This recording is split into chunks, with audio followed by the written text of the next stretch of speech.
One of the most extraordinary aspects of the early part of the investigation into Madeleine's disappearance is that the Portuguese police never had access to the cameras of the McCanns and their Tapas 7 friends.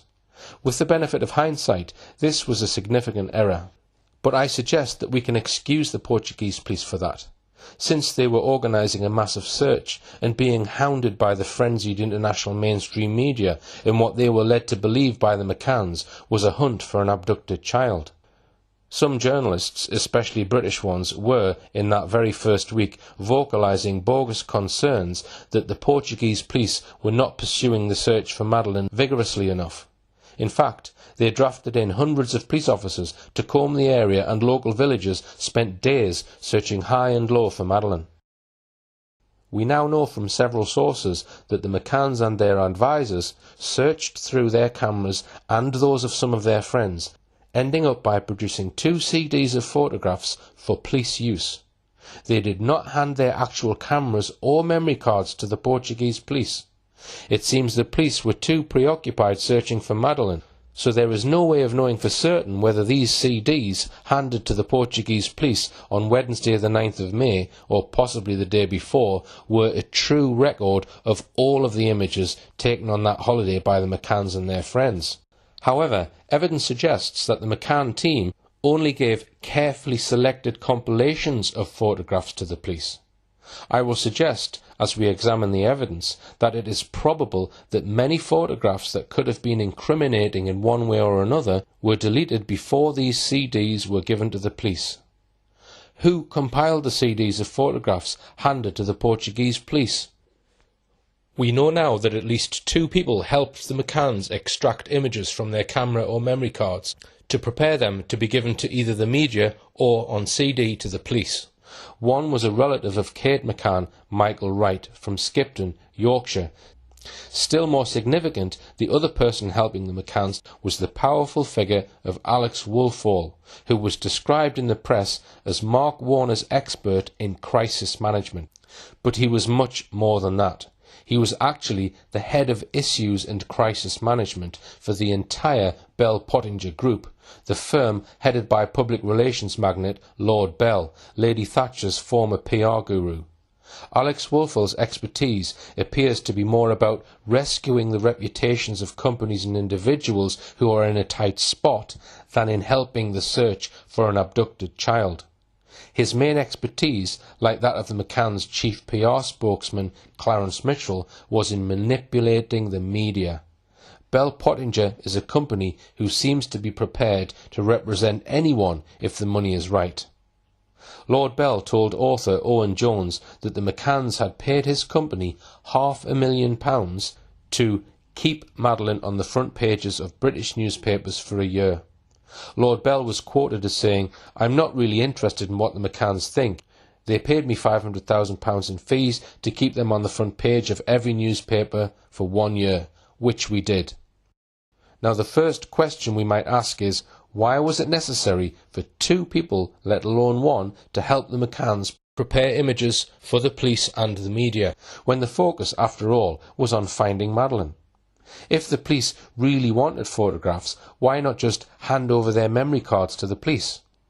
There is a Portuguese police statement dated Wednesday the 9th of May, 6 days after Madeleine was reported missing, confirming that Jerry McCann had handed in to the Portuguese police at Portimao 2 CDs of photographs, one produced by him and one by his Yorkshire in-law, Michael Wright. Yet, on the very same day, a junior Hampshire police officer, Detective Constable Stuart William Martin, was examining 2 camera memory cards from an Olympus C50 camera, apparently containing valuable photographs from that week at Praia de Luz. A great mystery surrounds these 2 memory cards, which so far I have not been able to get to the bottom of. In fact, the police that day received these 2 memory cards and some video footage. These 3 exhibits were all labelled NALF, which are the initials of Hampshire resident Nigel Foster, who was on holiday with the McCanns that week in Praia de Luz. Nigel Foster is mentioned, though not by name, in Kate McCann's book, Madeleine. Let's have a look at what she says about him. This incident is said to have taken place on the same day Madeleine was reported missing. After my tennis lesson, I hung around the grassy play area, watching Jerry on the court and chatting to Russell O'Brien, who I'd found there. Another guest appeared with a video camera to record his 3-year-old daughter playing mini tennis. He looked a little embarrassed and laughingly remarked to us that filming in this way made him feel like a dirty old man. It led to a conversation between the three of us about paedophiles. I remember Russell talking about how everything had got a bit out of hand, that these days people were so untrusting you hardly dared speak to children you didn't know.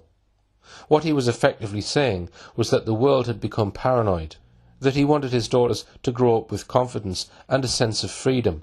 The other dad, Nigel Foster, and I chipped in with our views. I mentioned not being allowed to take photographs of your own kids in swimming pools any longer, and we agreed that it was a shame things had come to this. It was just 5 days after this, Tuesday the 8th of May, that Nigel Foster took it upon himself to contact Leicestershire Police and offer his photographs from the holiday to the police. Things moved on rapidly. He was told to contact Hampshire Police. He did so, handing in not only his video footage from Pride of Luz, but also, apparently, 2 memory cards from an Olympus camera. From there, the police delivered these items to DC Martin's house that evening, and the following day DC Martin had these taken into his place of work, which was the Hampshire Police High-Tech Unit at Netley, Hampshire, one of the foremost high-tech units in the country. Here is his statement.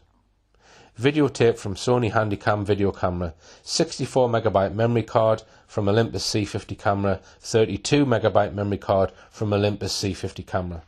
The package contained an Olympus C50 camera and a memory card holder which contained 1 card in the camera and 1 card in the memory card holder. I imaged NALF-2 using guidance software, computer forensic software called McCanns version 5. I imaged NALF-3 using guidance software, computer forensic software called McCanns version 5. I located 43 pictures in the live area of the 2 cards. Using my forensic software, I was able to locate 73 picture files in the unallocated clusters which had been deleted and were no longer accessible to the camera user. I produced a report. I produced a compact disc SWM 301944 containing the pictures and a report SWM 3019/45. I have also copied the pictures and the folders they appear on the cards to the disc. On the face of it, the Olympus camera and the 2 memory cards would appear to belong to Nigel Foster, along with the video footage. To give it its full description, it was an Olympus Camedia C50 5MP digital camera, W/3x optical zoom electronics. One reviewer pointed out one of its distinct advantages, writing, "On the positive side, pictures are fantastic. I take this camera with me everywhere and barely have to make any adjustments for my picture taking. Also, the camera allows you to rotate the pictures and crop within the camera itself. It's great to have that capability before downloading to your computer, such a time saver." But a great deal of speculation surrounds this camera and the 2 memory cards. For example, this black and white photograph shows the majority of the Tapas 7 group of friends enjoying tea time together at the Paraiso Beach restaurant in Pride of Luz between 5:30 p.m. and 6 p.m. on the day Madeleine was reported missing. A Madeleine McCann researcher has been able to identify 5 of them. The person most likely to have taken this photo is Fiona Payne, husband of Dr. David Payne, who is known to be a keen photographer and is not in the shot. The photograph closely matches an image captured on CCTV by the restaurant owner at exactly 10 minutes to 6 that afternoon. Photographs like this one could be very valuable from an evidential point of view. So what other photographs were taken on that camera that day or that week? As I'll show in a moment, we don't know what has become of all the other photos that were no doubt taken by Fiona and David Payne and by the other members of the Tapas 7 that week. So, why were the 2 sets of photographs being analysed by 2 separate police forces? Let me look in a bit more detail at what happened to the video footage on Nigel Foster's camera. On Tuesday the 8th of May, and remember, this was only the 5th day after Madeleine had been reported missing, Leicestershire Police, as this report shows, sent this email to their opposite number in Portugal. Would you kindly permit an officer to visit Mrs. Foster? She has recently been on holiday to the Mark Warner complex and is in possession of video footage taken by her husband. It is understood that the footage is currently contained on their home computer. The allocated officer will need to review the footage, and all footage of the complex should be downloaded onto a suitable storage disk. Mr. Foster has indicated it probably only consists of a 30-second pan of the playground area / pool area / tapas bar. Mr. and Mrs. Foster are not technically competent to download the data. Please statement accordingly re-exhibit continuity. I have spoken to Mr. Foster this morning, and he has been advised that local officers will make contact with his wife. If possible, please send a copy to me for initial viewing in the incident room. We see here that all that is mentioned is video footage lasting about 30 seconds. There is no mention, however, of a memory card, no mention of a second memory card, and certainly no mention of a camera. So that still leaves the basic question unanswered. Who did these 3 items belong to? We find that on these 2 memory cards there were also 73 deleted photographs. Now, there is nothing remarkable in that. We all delete some of our digital photographs from time to time. But what is strange is D.C. Martin does not mention having tried to retrieve any of these deleted images. You would have thought that in a case as important as this, a young missing child, that he would say something about recovering those images. These 2 memory cards were, after all, being examined at the Hampshire Police High-Tech Unit in Netley. D.C. Martin says that he placed all the images on a disk. It appears he forwarded this disk to Leicestershire Police. One point I want to mention here, and I may develop in a later film, is the precise role of Leicestershire Police in this case. It came up in the Leveson inquiry, where one of the witnesses was Matt Baggott, the Chief Constable of Leicestershire Constabulary at the time Madeleine was reported missing. He was later promoted to run the police service of Northern Ireland. He made this remarkable disclosure to Leveson. On 8th of May 2007, Leicestershire Constabulary was asked to coordinate the UK response to assist the Portuguese inquiry on behalf of the UK Government and Association of Police Chief Officers. The gold strategy set on this date established that it was a Portuguese-led inquiry and that all actions comply with the requirements of Portuguese law, including their Judicial Secrecy Act. Due to the unprecedented media interest in the UK, a coordination group was set up on behalf of law enforcement agencies and government departments to coordinate the media interaction and ensure that a consistent stance was taken. This coordinating group was chaired by the head of corporate communications from Leicestershire Constabulary. That group has continued to meet as required since 2007. Due to the thirst for information from the media, every individual working in Leicestershire supporting the police investigation signed a confidentiality agreement. Messages were also disseminated to all staff to make them aware that even private conversations with friends could be reported on in the media. The confidentiality agreement was something that was put together by the Gold Group, who were running the inquiry as part of the UK effort, not by myself as Chief Constable. Bear in mind that if this Gold Group was established on Tuesday the 8th of May, someone at the highest possible level in the British government must have ordered this at least a day or 2 beforehand. At that time, Madeleine might well have been found, dead or alive, at any time. What possible urgent need was there for such an intense, high-level strategy group? And isn't the excuse of unprecedented media interest rather a feeble one for setting up this high-powered group?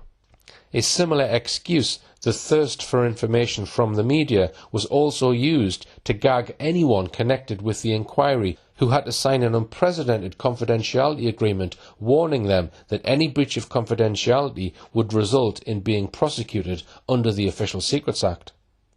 One Madeleine McCann researcher put in an FOI request simply asking which agencies were represented on this high-level gold strategy group. The reply in October 2014 came back.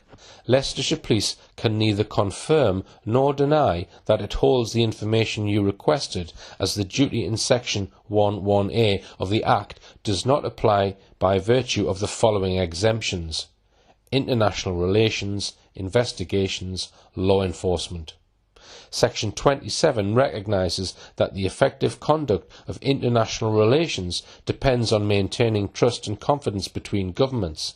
If the United Kingdom does not maintain this trust and confidence, its ability to protect and promote UK interests through international relations will be hampered, which will not be in the public interest.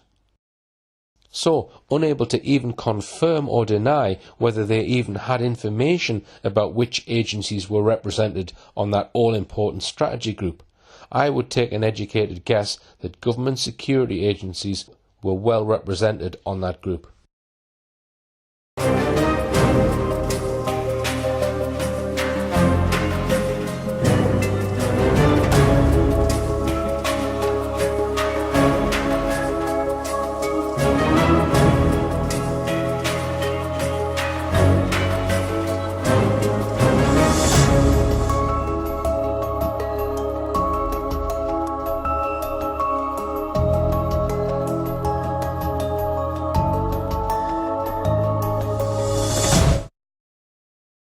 But to return to the matter of what happened to the disc of photographs that D.C. Martin compiled.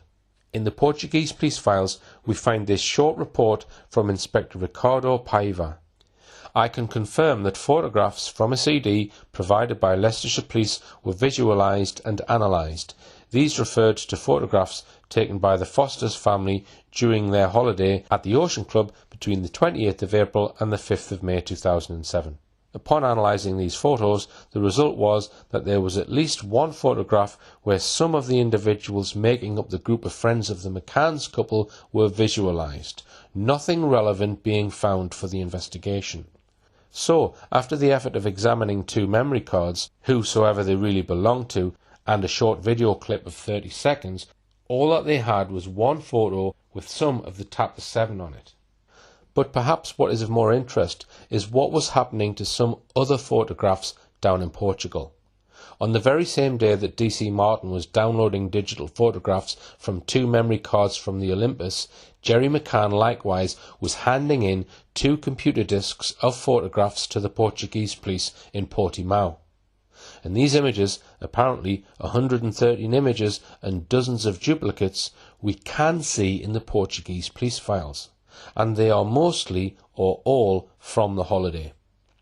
The trouble is the Portuguese police were not handed any original memory cards.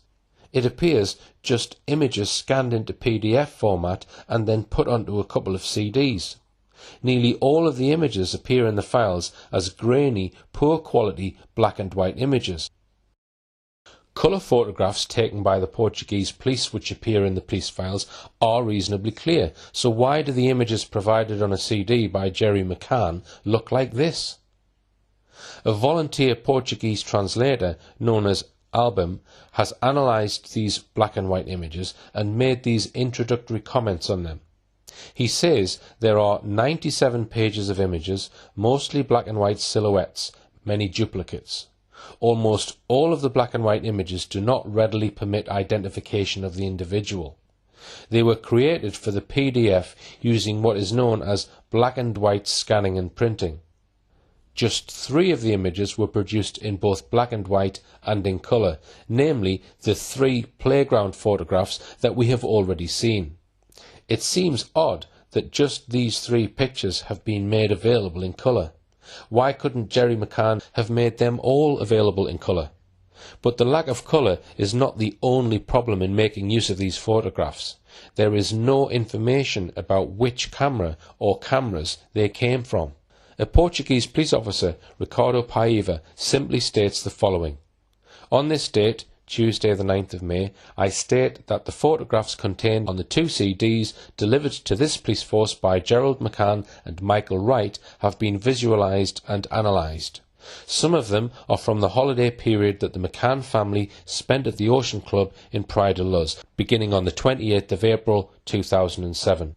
The visualisation and analysis of these images that was carried out reveals that there are several photographs of interest to the investigation in which it is possible to visualise Madeleine McCann, nor are these photos accompanied by any details of the times they were taken or even the dates, information which certainly might be able to help in their detective work. Were Jerry McCann, Michael Wright and Alex Wolfel engaged in a deliberate operation to give the police as little information as possible, whilst at the same time appearing to be as helpful as possible? Elsewhere, Portuguese Police Inspector Hugo Ferreira states this: "I am pleased to inform you that today we were given photographic stills taken during the holiday period in Portugal from the 28th of April by the English families that compose the group that Madeleine Beth McCann was with, so that they can be annexed to the process files." This statement makes the most sense. It is clear that the two CDs taken in by Jerry McCann and Michael Wright were a composite of photographs taken from maybe several cameras. Indeed, when we look through the photographs, we see many photographs obviously taken by the Paynes of themselves and their apartment. Others may have come from the Oldfields, or from Jane Tanner, or Dr. Russell O'Brien, or indeed from the McCanns' camera.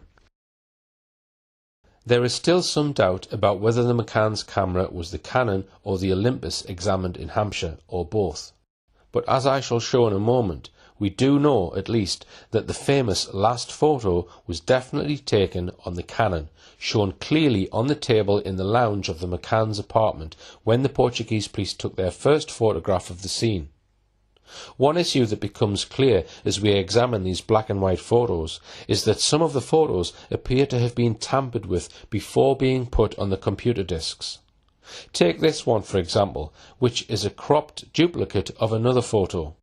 In other words, someone, presumably either Jerry McCann, Alex Wolfel or Michael Wright, has cropped the photo, taking bits out of it before handing it to the Portuguese police. In addition, there is no black and white version of a cropped playground photograph of Madeleine and Lily together, the one from which we get this picture. This is all that we get in the files, a cropped black and white image side by side with a cropped colour image. So the cropping must have been done on a computer. Something that we saw earlier can be done on the Olympus camera that was handed into the police in Hampshire, apparently by the Fosters. It tends to suggest that those who compiled these images for the Portuguese police just scanned 3 of them in colour, the 3 playground pictures, those being the ones they wanted the police to see, whilst scanning the remainder in black and white because they didn't want the police nor the public to be able to have a clear look at those photos. This tells us one simple thing, that these images did not all come straight out of a camera memory card onto a computer disk. Some of them, at least, have been tampered with or manipulated in one way or another before being given to the Portuguese police.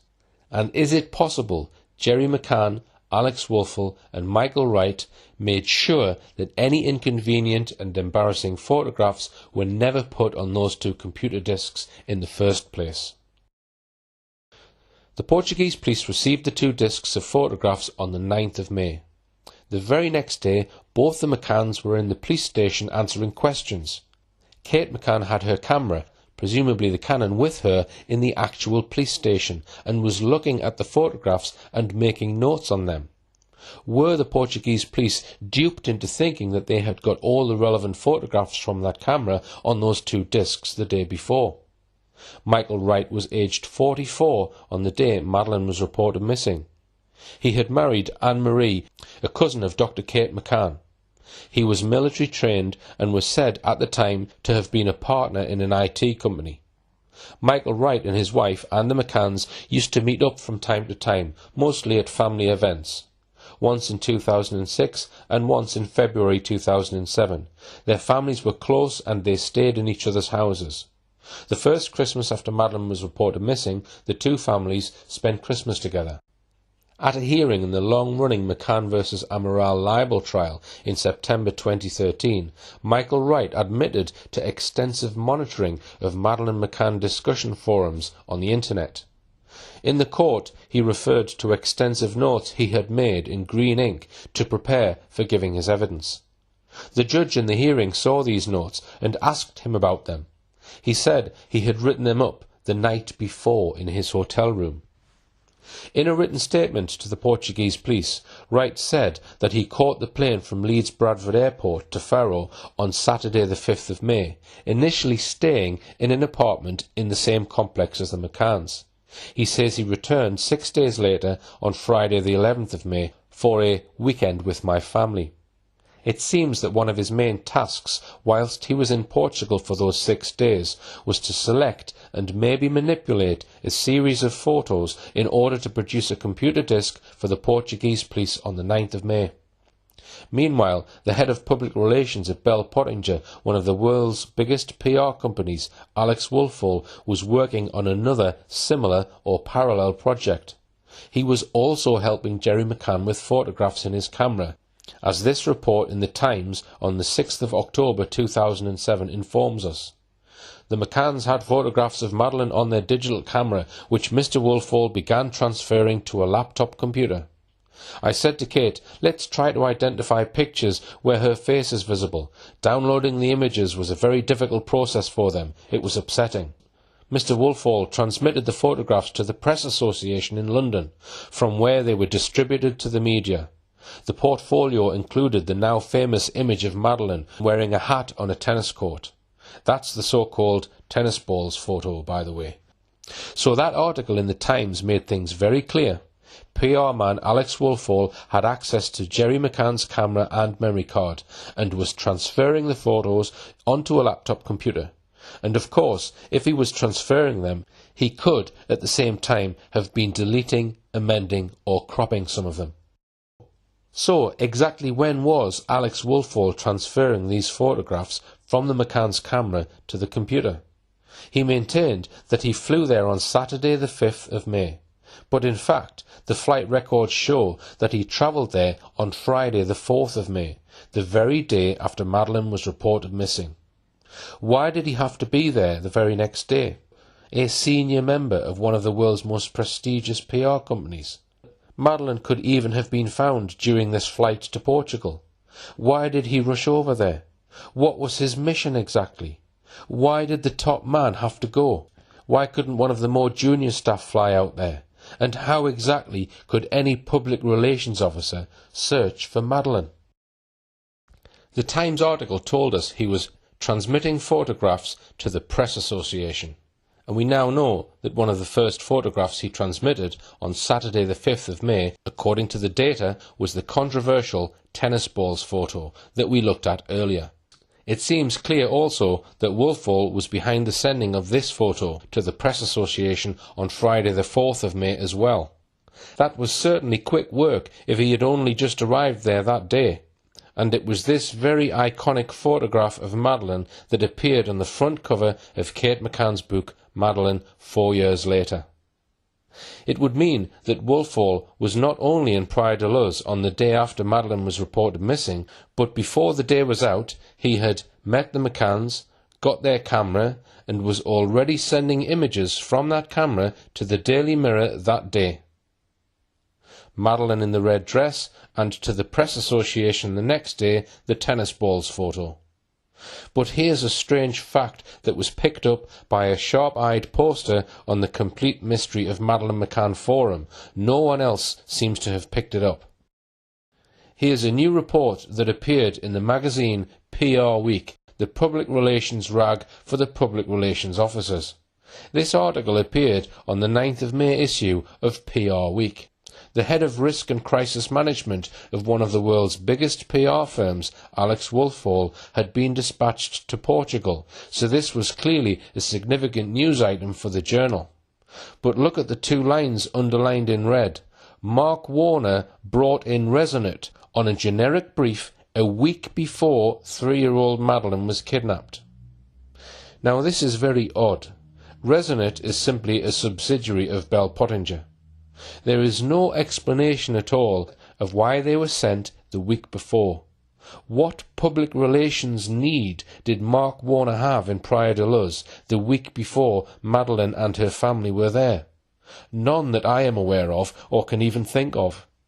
And then at the end of the PR Week report we read this. After Madeleine was kidnapped, Managing Director Michael Froelich referred the firm to his parent company's crisis specialist Alex Woolfall.